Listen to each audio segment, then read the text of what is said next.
5 secrets के बारे में बात कर लेते हैं। हैबिट्स, ऐसी कौन सी हैबिट्स होती है उनकी? हैबिट नंबर 1, 5 हैबिट्स के बारे में बात करेंगे, 5 सीक्रेट्स के बारे में बात करेंगे। टॉपर्स की 5 सीक्रेट्स कौन सी होती है भाई? कौन सी होती है? ऐसा क्या कलाकारी होती है उनमें? नंबर 1 जानना चाहते हो? पहली सीक्रेट क्या है? Strong and effective planning.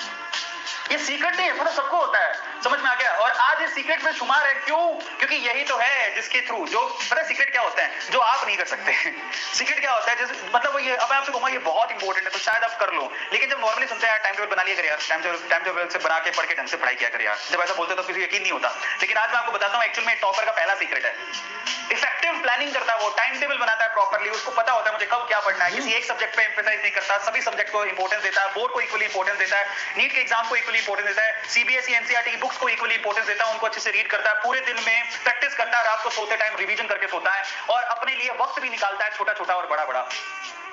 इसको बोलते हैं इफेक्टिव प्लानिंग, जिसमें वो अपने लिए खाने का, एक्सरसाइज का, दोस्तों से बात करने का, फैमिली से बात करने का, फिर फिजिक्स का, फिर केमिस्ट्री का, फिर बायोलॉजी का, रिवीजन का, टेस्टिंग का, सबका टाइम निकालता है। उसी को बोलते हैं इफेक्टिव प्लानिंग। मतलब 24 घंटे को ऐसा बांध देता है कि वो बच्चे को कौन रोक पाएगा, इतना अच्छा टाइम टेबल सेट करके वो तैयारी करता है। नंबर 1। नंबर 2, सीक्रेट नंबर 2 क्या है? Discipline in time management. मतलब एक बार जो मैंने कमिटमेंट कर दी उसके बाद तो मैं अपने बाप की भी नहीं सुनता। अनुशासन, डिसिप्लिन, इतना तगड़ा डिसिप्लिन कि भाई साहब नहीं, मैंने अपने आप से कमिट किया है कि 1 घंटे में बायो के 50 क्वेश्चन निकालूंगा तो मैं निकालूंगा, दुनिया इधर की उधर हो जाए मैं करके जाऊंगा। आगे समझ में, ये बहुत इंपॉर्टेंट है टाइम मैनेजमेंट। और ये तब आएगा वेदांतु के, अगर आप लोगों ने बैचेस ज्वाइन किए तो डेफिनेटली आप लोगों को टाइम टेबल मिलेगा, आपको कुछ करना ही नहीं है, सिर्फ टाइम टेबल को फॉलो करना है, क्लासें लेनी है, टीचर आपसे सब कुछ करवाएगा, डाउट सॉल्विंग सेशन से लेके सब कुछ यार। That is very important. Third secret क्या होता है? Never never never never ever give up. एक बात समझ लो, देखो ये पिक्चर है ना अपने आप में कुछ कहती है आपसे। बंदा फोड़े जा रहा है, इस उम्मीद से उसको हीरे मिलेंगे, उसने हिम्मत नहीं हारी। ये भाई साहब देखो बिल्कुल करीब था, एक बार और कुल्हाड़ी मारता तो उसे हीरे मिल जाते, लेकिन थक के वो वापस चला गया, थक के वापस चला गया। ये उसने गिव अप कर दिया, बोले मेरे बस की बात नहीं है। मेरी बात याद रखना, टॉपर पता कहां से निकलते हैं भाई साहब? एक सच बता रहा हूं मैं, लास्ट में अपने एफर्ट करते करते करते करते करते जो पूरे एफर्ट लगा दिए, फिर आप थक जाते हो। थकता हर कोई है, लेकिन उस टाइम पे टॉपर क्या बोलता है अपने आप को पता है? बस एक बार और। टॉपर क्या बोलता है पता है? बस एक बार और, अब नहीं छोड़ूंगा, बस एक बार और।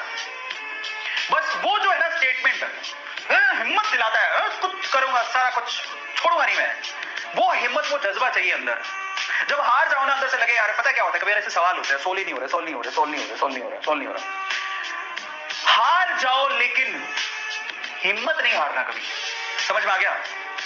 बस याद रखना इस बात को, गिरते हैं सिपाही सलार जंगे मैदानों में, जो उठ के खड़ा हो वही सिकंदर कहलाता है। याद रखना, बड़ी बात नहीं है, तुम गिरोगे, तुमसे सोल नहीं होगा, तुम थक जाओगे, लेकिन लास्ट में जो अपने आप को बोलता है एक बार और, भाई साहब उसको जिंदगी में कोई हरा नहीं सकता। सच बता रहा हूं मैं, जज्बे से बोल रहा हूं ये बात, एक बार और। मेरा तो एटीट्यूड ऐसा ही है, सच बता रहा हूं मैं, हार नहीं मानूंगा, हार नहीं मानूंगा, रार नहीं ठानूंगा, करके दिखाऊंगा जो बोला है। समझ में आ गया? बस ऐसे एटीट्यूड के साथ हमें आगे बढ़ना है। थोड़ी सी हिम्मत और रखोगे, नीट में सिलेक्शन हो जाएगा, बट उसके लिए आपको प्रॉपर गाइडेंस चाहिए और वेदांतु आपके साथ है। Never never never ever give up. Number 4 secret की तरफ चलते हैं। Secret number 4, next later tomorrow, कोई मायने नहीं रखता मेरे लिए, now right now I will do that. यही मेरे लिए सबसे बड़ा क्या है सबक। टॉपर्स में जिद होती है अंदर से, समझ में आ गया? कुछ पाना है ना। पता है मैं एक बात, मेरे को कई बार ना कई लोग याद होते हैं, पता है 2 तरह के लोग होते हैं दुनिया में। एक वाकई में ना विनर एटीट्यूड के होता है, और एक होता है लूजर एटीट्यूड के।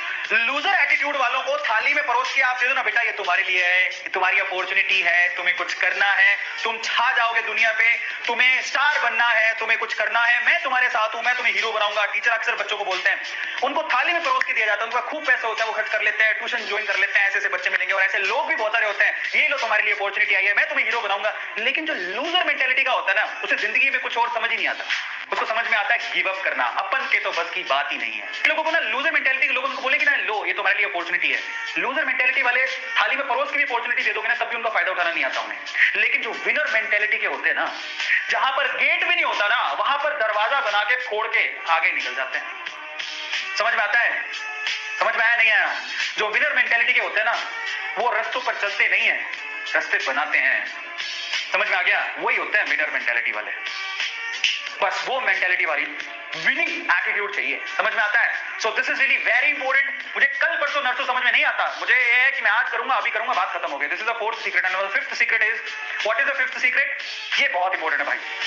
पढ़ाई करो, रिवाइज करो, यही साइकिल रिपीट करते रहो। पढ़ाई करो, रिवाइज करो, रिपीट करो, पढ़ाई करो, रिवाइज करो, रिपीट करो।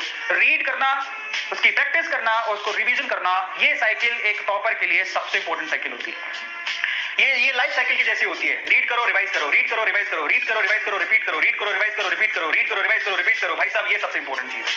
आ गया समझ में? ये चीज। और रिवीजन इज द की। भाई साहब, revision is the key. Revision is the key. और मैं आपको फिर से बोल रहा हूं, एक बात याद रखना, मेंटेलिटी बदलने की सबसे पहली जरूरत है, एटीट्यूड बदलने का सबसे पहली जरूरत है। कई लोगों को कोई फर्क नहीं पड़ता, दुनिया जाए भाड़ में, लेकिन याद रखना, लूजर मेंटेलिटी का होने की जरूरत ही नहीं है। ऐसा कोई आ रहा है थाली परोस के अपॉर्चुनिटी दे रहा है, फिर भी आप लोग नहीं दे रहे हो, तो आप लूजर मेंटेलिटी के हो। आप लोग याद रखना, हमें बनना है विनर मेंटेलिटी का। हमें सोचनी है दूर की, हमें सोचनी है कि भैया जिंदगी एक ही मिली है और मुझे कामयाब होना है, सक्सेसफुल होना है, मुझे आगे बढ़ना है any how. In that case जो अपॉर्चुनिटी रास्ते में आएगी, मैं उसे गेन करूंगा, उसे सीखूंगा और उसके मुकाबले काम करके आगे बढ़ने का मादा रखता हूं और करूंगा।